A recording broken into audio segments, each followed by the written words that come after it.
There's a rewiring that needs to happen where you shift from making your primary focus the fear of, can I make this thing work, to can I distribute this thing? Even if you on the product and engineering side created a one-of-one piece of technology, no one's going to believe you because we've been told that this is the fastest, this is the best, this is the whatever for so long that everyone's bullshit meter is high. It's not just product market fit, it's product market message fit. You may figure out how to build something, but unless you can scale that via a message to a lot of people, it's just not going to work. The real ones, they're doing the work quietly. They're not on LinkedIn. Yeah. Like, shut up. That's not true. Yeah.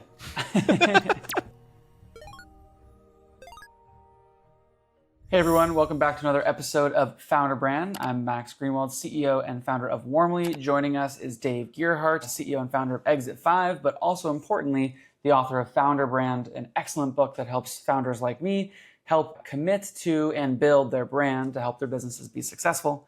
This is episode 6 of a 9-month journey. And last month we talked a lot about what it takes to essentially go from building quietly to building publicly, which means starting to tell your story more often on social media, specifically on Twitter and LinkedIn is a pretty normal place, a valuable place to do so. And what I focused on this past month as I turned toward building in public more often. First off, I read a lot more. And so that was a really good insight from our podcast last time, which is I spent a lot more time reading about people in my space, but also just reading more broadly to get ideas of what to post. And that was really valuable to me. Second, I felt like I also refined my content to focus more on marketers in my voice. So not just like, here's something I know marketers like to hear about, but here's my take on my industry and how I can tell it authentically, to kind of harken back to our 2 chapters ago around finding the right role models, etc. And then lastly, you mentioned Readwise last time around saving quotes and things that you strike gold in your mind. I now have this like Google Doc basically that has tons of just little snippets of things that I like. So when I read something, whether it's a quote or whether it's a comment that I thought was good, and I don't have the full post, I don't have the full my take just yet, but it serves as sort of my brainstorming file to kind of get started with. I love that. I've always had that. I have it in Apple Notes, and it's a note called LinkedIn Backlog. And basically, I'll be reading a book, and I'm like, oh, interesting. That relates to this quote. Like, I'll screenshot it, put it in there. That's a writing hack that I know that a lot of people use, which is basically you should never really be starting from zero. Like, it helps with the blank, the cold start problem, the blank page problem. Awesome. What have you been reading? So let's say like professionally, I read a lot of the Kyle Poyar growth newsletters. I also think anything Elena Verna, who's also really good at growth, she's head of growth at Lovable, does is really good. Now, how does someone like Elena Verna have time to be so successful and write on LinkedIn? Right? It's amazing. That's my least favorite objection that people hear. Like, you ever see someone write like, the real ones they're doing the work quietly. They're not on LinkedIn. Yeah. Like, shut up. That's not true. Yeah. I think it's well said. Man, I love all sorts of like history books. I recently read this book about Genghis Khan, Makings of a Modern World. Oh, boy. And basically it's about the life and history of the Mongol Empire. He was a good guy, huh? Yeah, I think there's some historical lessons to learn. One thing that might surprise you about Genghis Khan, and then we'll get into the episode, is he actually had full religious freedom in his empire. And so because he conquered so many lands and territories, as opposed to pretty much every other ruler in that era who demanded Christianity, Islam, Judaism, whatever, he said, you can practice whatever you want as long as you go raiding with me and capture more stuff. So, all right. It's like, you weirdos do whatever you want. I'm good with that. Just support me. Yeah, exactly. Chapter 6 is about this is my favorite topic, by the way. Fun fact. Oh, really? Content flywheel? Yeah. Amazing. Okay, well, I'm excited for this one then. Yeah. There's a lot of different pieces to this puzzle, but maybe just talk to us, Dave, a little bit about what is a content flywheel and why should a founder think about creating one? Okay, so the way that I think about this is like the meta lesson is like, basically it's 2 things. Number 1, I think about the fact that like once you train your brain to do it, anything can be marketing. And so you can have an internal meeting with your sales team about how, marketing team needs to be doing X, Y, and Z.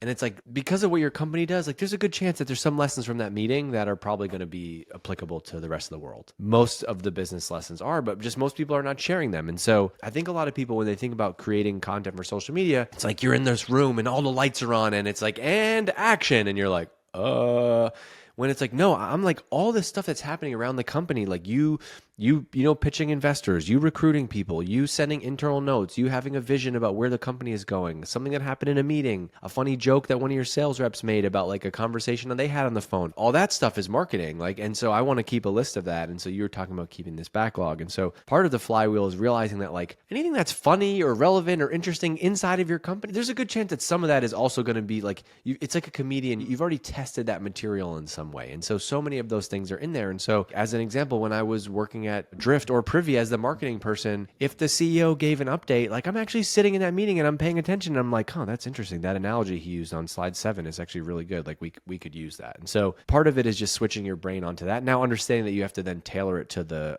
external audience is going to be different. That's a big thing. But then the other thing is really just being able to create something one time and get a ton of utility out of it. And so my favorite example of this over the years has been having a podcast is incredibly valuable to support the content flywheel, because if I'm doing a podcast now, I've sat down with someone in my industry. Let's say I sell to HR and I'm doing a podcast with people who work in HR. Every week I do an hour interview. That's great. We got a podcast episode from that, but I just spent an hour interviewing this person. Like there's probably some content that I could pull out there that would be relevant for social media. And I could either, pull out the text, and it could be text. I could turn it into clips. We could turn it into a newsletter. And what's cool is this is what my whole business has become with Exit 5 is like, we'll do a webinar. We'll hear something that comes up in the webinar that becomes popular. The chat is going wild over like something, some point that someone made. Like we're going to literally write that down. And it's like, oh, when we write our newsletter next week, like we already know what the thing should be about. It's going to be about this. That helps you kind of test this idea, right? Or I've done it in the past where because I have followers on LinkedIn, I can basically test ideas before they happen. I might write a post about something that I do at work. Like, hey, here's my framework for like making presentations, right? And then I check my phone and I'm like, whoa, that post kind of blew up. This is what we want to try to train people to do. The marketing brain in the marketing side of me shouldn't just be like, nice, good post, right? It should be like, that was a signal. There's something here that this audience wants more of. And so therefore, if I then sat down to do a podcast episode on how I made that presentation, or we, hired a crew and decided to do an in-depth like video shoot on how to make presentations, because of social media, we have all these micro ways of testing our ideas versus like spending all this money, then going to produce them. And so these are the things that I think make the content flywheel really interesting. And I used to work with the CEO, David at Drift, who was like a prolific tweeter. And he would just tweet, nobody like approved this or anything. He just would tweet something like a opinion that he just walked out of a meeting or a hot take about startups. And it would blow up and be like, this is amazing. You should record a podcast episode on this, right? And that's the content flywheel in a nutshell. I love it. One of the phrases that you write in the chapter is to think like a media company. And I think that most founders, especially if you're in the software world, you don't even know what media is or sort of how the production of content can factor into your business. You're likely just somebody who wanted to solve a problem and built a thing to solve it. And how do you think about rewiring one's brain to sort of think like a media company? A lot of people in the B2B space in our world for a while were like, be like Netflix. Be like Netflix for your marketing. It's like, you're not going to be like Netflix for your marketing. You're not going to spend hundreds of millions of dollars on production for something. Like that's just not, it's not going to work like that, right? The way that I think about that phrase, like be a media company, I think of it as it's almost like you're a blogger in a niche, right? And it's like, your job is to not basically like sell warmly. It's basically to create the industry news site for the topic that people who would buy warmly might be interested in, right? And so an example of that would be like last month we were talking about marketing ops, and you went to this event, right, for marketing ops, right? I think it would be a good strategy for like if one of your target personas was marketing ops, like warmly could create like marketingops.com. Obviously that domain is taken. It's just you should create marketingops.com and have the show for marketing ops and have the newsletter for marketing ops and do interesting things at all the marketing ops events. And it has nothing to do with Warmly. You're just the company that's like behind that initiative because that's a common interest, it's a shared interest. Like that would be beneficial to you. And so that's what I mean when I talk about be a media company. It's like so many companies, we only create content that's about our product specifically. Look at new feature update, new feature. We use this godforsaken payroll company for running my business. It's terrible. And they emailed me and it's like, coming soon, your new login experience. And I'm like, dude, what? Like who in the company? What a waste of someone's time. That's what we often default to is only marketing that talks about us.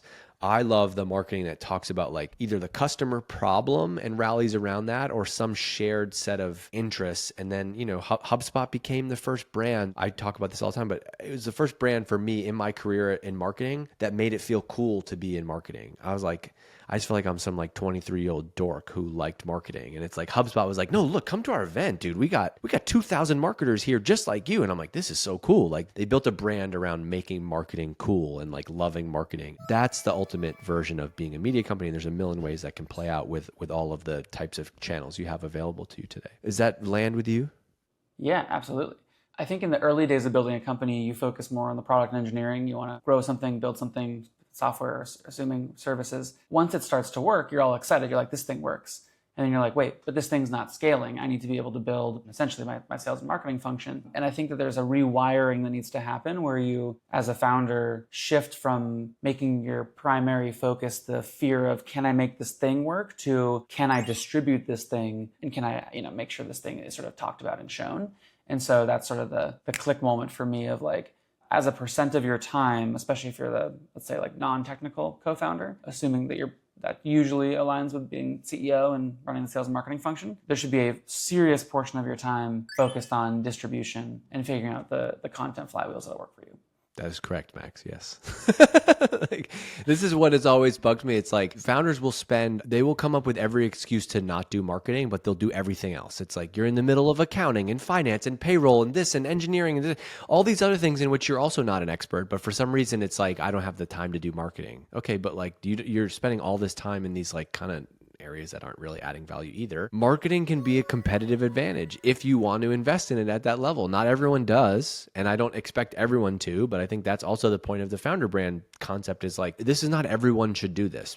Please don't. Not everyone should, and not everyone will. To your point, 95% of people, they won't do it, right? It's like gyms make all of their revenue off of people who don't actually go, but you never cancel, right? Right. Because it's important. But I think that was the point of me writing this book and even being passionate about this concept is like, look, man, if you're one of these founders who like thinks marketing is cool and does understand it, like you can go on offense and use this to your advantage. Instead, I think it's very trendy. It was very trendy and cool to be like, oh, we're just the product and engineering founders. Like we don't really think about marketing. It's like, I'm not sure that's a good thing because there's so much noise and competition today that even if you on the product and engineering side created a one-of-one piece of technology, no one's going to believe you because we've been told that this is the fastest, this is the best, this is the whatever for so long that everyone's bullshit meter is high. And so the opportunity is to build a media company, to build a brand around this thing that your people care about. So then it's like, oh yeah, I care about marketing ops. So cool, I'm going to go to this. Oh, that was really awesome. Oh, interesting. Warmly happens to make something in this space and it's presented by Warmly. Like I think that just increases the odds of you being successful. That's great. And it reminds me of a quote that an investor told me once, which was, it's not just product market fit, it's product market message fit. And the message piece is important because you may figure out how to build something that a few people like, but unless you can scale that via a message to a lot of people, it's just not going to work. Yeah, we're dealing with this right now. We have a new product that we have at Exit 5, and it's working really well with like 15 people. And then we reached out to like 100 more people, and we haven't had a new response since. And we're struggling to get a new customer. And it's like the product is not broken. It's not that cold outbound doesn't work. We need to come up with a better way. Is it the messaging? Is it the who's sending it? Is it the what's in it? Like that is the challenge that we need to solve. I love that about the message fit. Really does matter. As we start to wrap things up, maybe talk to me a little bit about where do you find that most founders run into a bottleneck in terms of creating this content flywheel? Is it the creation? Is it the editing piece? The distribution? Is it consistency? What are the biggest bottlenecks that founders face? There is definitely a bottleneck on the editing side. I think if you're doing a podcast, you're doing video, like this, filming this, right? It doesn't magically go from here to like when people will see this on your LinkedIn. That does take work. But I mean, I also think that's a false belief because you can have a team in-house or you can find someone, you could find a VA somewhere that can spend 2 hours, chopping this up into clips for you. It's just about not knowing what the next step to take is. I think a lot of the bottlenecks are not actually real objections. I think they're false objections. I think I could talk you through like each one of them and be like, no, this is how this can work. I think one of the biggest though is probably the act of like hitting publish is the biggest one. I talk to founders often and they have lots of ideas, but they I got all these ideas written down. I'm just waiting to do, I'm not ready to post yet. Right. It's just like, Yeah. at some point you got to just forget about that and commit to like, I'm going to do this for the next year and we're going to see what happens. Right. Dave, to wrap things up, I'd love some homework. What do you think I can do in the next month to help focus and build out our kind of core content pillars? I think the biggest thing with the content flywheel is how can you create leverage, right? And so instead of everything having to be like original content, like we're going to get Dave and we're going to film these videos, are there ways to either like get way more out of this from like interviewing me as an example? Are there things you said on this that could be used for content? Are you going to go through the transcripts of these? Are you going to turn them like we've now recorded multiple hours together? I guarantee you that there's half a dozen LinkedIn posts that have nothing to do with like the Dave founder brand thing, just because of their things you saying, because this is a good format to be prompted. I think that's a good one. And then I would just think about how can you re-architect the content system at Warmly to give you more leverage. And so it's like, a lot of the blockers is like, well, the CEO is our expert, or we can't get our subject matter expert to get content from them. Like, then let's create a system where like once a quarter you sit down for 2 hours and you interview this person and you have all the content you need, and then you can go and create. Can you create more anchor type of shows or systems? That's why I do like a podcast for founders as an example. And I often say I would do it even if nobody listened, because I think it's the forcing function of like sitting down for an hour, having a guest, having a conversation, getting all that content. So find ways that you can create leverage is the biggest piece to the flywheel. Dave, thanks so much. It was great to chat about chapter 6 of Founder Brand, and looking forward to seeing you next month. Yeah, dude.